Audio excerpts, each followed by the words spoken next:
Episode की शुरुआत में वो लड़की कहती है, तुम्हारा सेकंड बॉस अभी अभी हार चुका है और अगर तुम सभी गैंग बना के भी मेरे पास आ जाओ तब भी मैं नहीं हारने वाली हूँ। वो लोग एक दूसरे से पहले तो बात करते हैं, उसके बाद वो सभी मिलकर वहाँ से भाग जाते हैं। रॉज कहता है वो सभी यहाँ से भाग गए, डरपोक कहीं के, मगर फाइनली हमने इस बंदे को डाउन कर दिया 3A की री-इन्फोर्समेंट आने से पहले।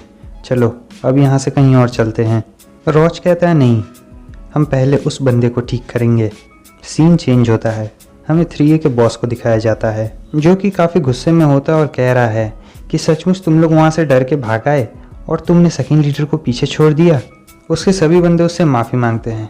वो कहता है छोड़ो जाने दो, आखिर यही तुम लोग की लिमिट भी तो है। सीन चेंज होता है, हमें रॉज को दिखाया जाता है जिसकी शायू ने मरहम पट्टी कर दी होती है। रॉज कहता है थैंक यू शायू, अब मुझे पहले से ज़्यादा अच्छा महसूस हो रहा है। शायू कहती है वो इसलिए ब्रदर रॉज क्योंकि आपकी फ़िज़िकल रिकवरी काफ़ी ज़्यादा ताकतवर है और बहुत तेज़ भी। रॉज उसे बताता है कि जब वो छोटा था और उसे कभी चोट लग जाती थी तब वो सो जाता था और जैसे सो के उठता था वो देखता था कि वो इंजरी रिकवर हो चुकी है। मॉम कहती थी कि ये भगवान का दिया हुआ गिफ्ट है और इधर वो लड़की सोच रही होती है कि नहीं, रॉज में सिर्फ इतनी ही बात नहीं है, वो किसी भी एबिलिटी को बहुत आसानी से और जल्दी सीख लेता है। क्या मैं उसकी तरह बन सकती हूँ? रॉज और वो दूसरा वाला बच्चा जिसका नाम ज़ाय वैंग है, मैंने सुना है उसी ने थर्ड लीडर को मारा है। क्या वो सचमुच ताकतवर है? रॉज कहता है तुम्हारा बहुत बहुत शुक्रिया युंग की, इसका नाम ही बहुत अजीब है। अगर तुम अपना वो लास्ट मूव नहीं करती तो अभी तक तो मैं मारा जा चुका होता।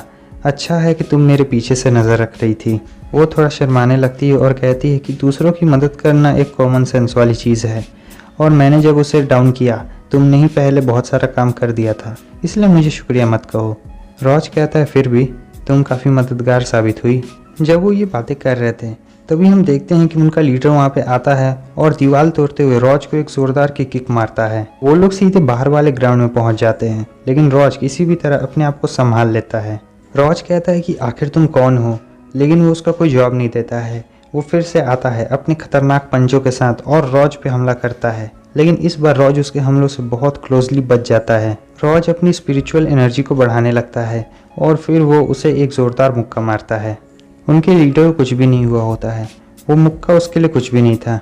इधर हमें रॉज को दिखाया जाता है जिसकी इंटरनल ब्लीडिंग शुरू हो चुकी होती है। असल में जो मरहम पट्टी होती है वो वापस से खुल चुकी है, अब उसके घाव फिर से ताज़ा हो गए हैं। उनका लीडर कहता है आखिरकार हम फाइनली मिल ही गए, घुसपैठिए कहीं के। कहता है तुम 3A के लीडर हो, अच्छा हुआ कि तुम यहाँ पर खुद आ गए।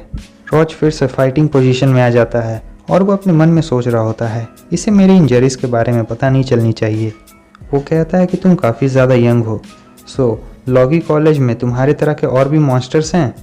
वो दोनों दौड़ कर वहाँ पे आती है और कहती है रॉज क्या तुम ठीक हो? रॉज कहता है हाँ मैं बिल्कुल ठीक हूँ।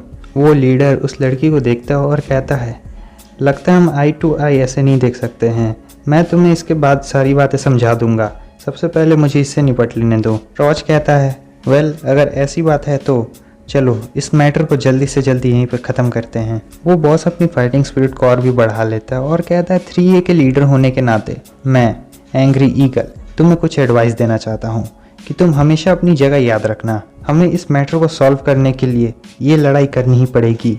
और वो सीधा रॉज की तरफ आ रहा होता है फुल स्पीड में, मगर हम देखते हैं कि रॉज उसके हमलों से बच जाता है। लीडर कहता है कि तुम काफ़ी स्लो हो और इस बार तुम बच नहीं सकते हो। रॉज भी अपना हमला कर देता है जिससे वहाँ पर एक बहुत बड़ा धमाका होता है। वो लीडर अपने मन में सोच रहा होता है रुको ये क्या था, और इधर हमें दूसरी तरफ रॉज को दिखाया जाता है जो कि हवा में उड़ रहा होता है।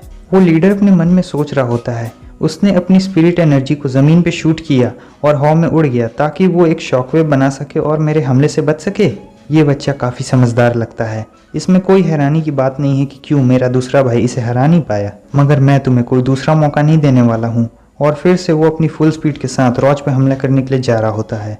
रॉज अभी भी हवा में होता है और इधर रॉज अपना दूसरा हमला करता है।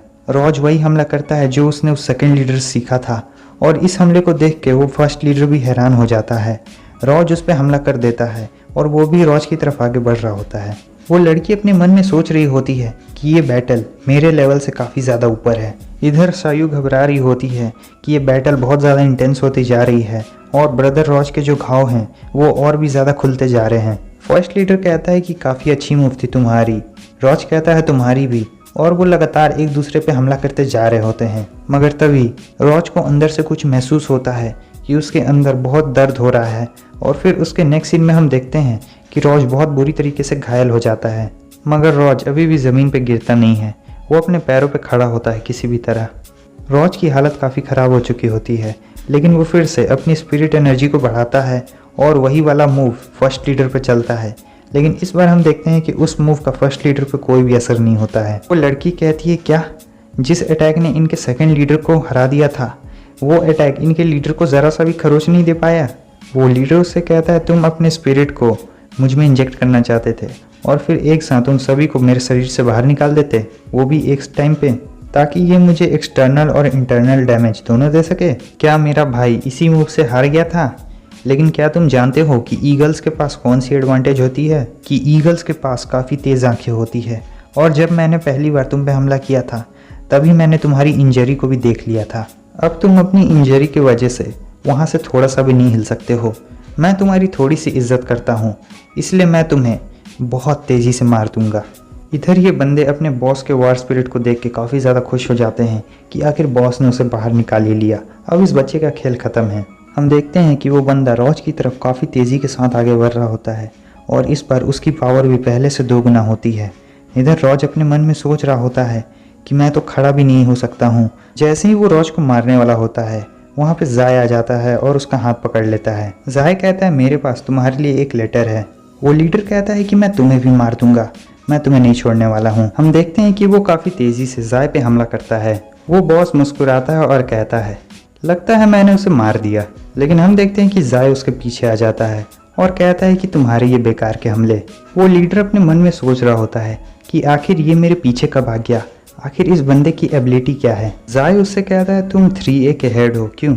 वो लीडर कहता है, नीले बाल वाले, तो वो तुम हो जिसने बहुत ही बेरहमी से मेरे तीसरे भाई को मार दिया था। जाय कहता है, तो क्या इसमें कोई प्रॉब्लम है? उनका लीडर कहता है, तो मैं भी तुम्हें उससे दर्दनाक मौत मारूंगा। जाय कहता है, ठीक है, ट्राई करके देख लो। जाने से पहले एक सवाल, मैंने अभी एक कम्युनिटी पोल रखा था कि आपको फोनिक्स और मून में से कौन अच्छा लगता है। ज़्यादातर लोग ने फोनिक्स को चुना है, तो क्या आप बता सकते हैं कि आखिर आपको फोनिक्स में क्या अच्छा लगता है? कमेंट करके ज़रूर बताएं। और बस हमारा ये एपिसोड भी यहीं पे ख़त्म होता है। अगर आपको वीडियो अच्छा लगा तो लाइक कर दें, चैनल पे न्यू है तो सब्सक्राइब कर दें। और यहाँ तक वीडियो देखने के लिए आपका बहुत बहुत शुक्रिया। तो फिर मिलते हैं नेक्स्ट वीडियो में, तब तक के लिए बाय बाय।